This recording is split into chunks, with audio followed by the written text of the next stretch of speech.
Are you scared of this? Or are you afraid of this? Probably not, but you should be. I am serious.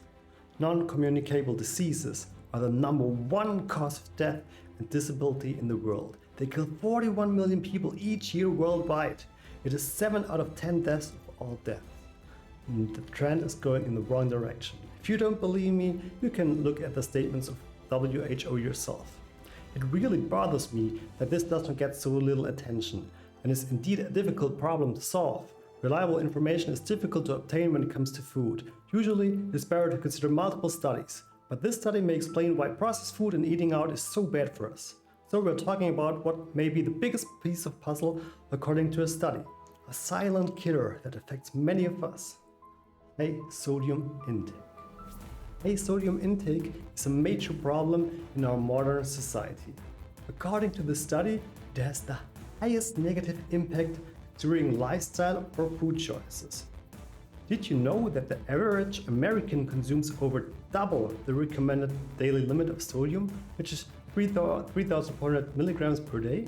That equals about a tablespoon of salt. This overconsumption can lead to a host of health problems.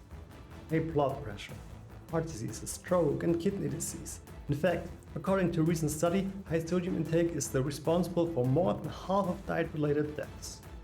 So, what does this mean?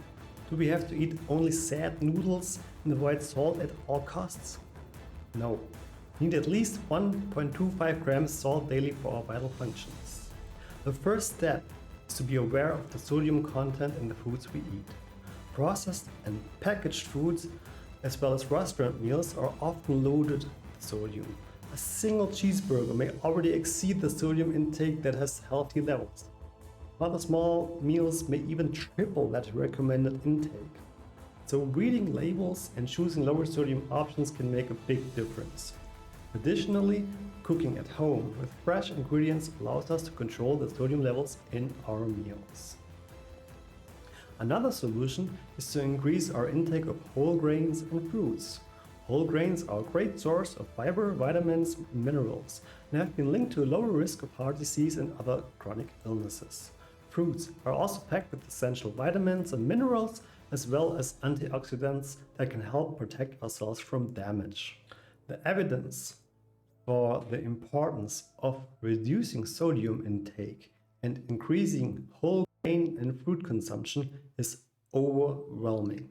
Studies have shown that even modest reductions in sodium intake can lead to a significant decrease in blood pressure and lower risk of heart disease and stroke. Additionally, according to the study, a diet rich in whole grains and fruits has been linked to a low risk of chronic diseases such as diabetes, heart disease, and some types of cancer. Some people may argue that reducing sodium intake means sacrificing flavor, but this couldn't be further from the truth. There are plenty of ways to add flavor to meals without adding sodium, such as using herbs and spices, citrus juice, or vinegar. Or others may argue that the whole grains and fruits are expensive or not easily accessible, but with some planning and creativity, it's possible to incorporate these foods into a budget-friendly and convenient diet. Now that you know the dangers of high sodium intake, it's time to take action. Start by taking a look at your current diet and identifying areas where you can make small changes. Read labels and choose lower sodium options.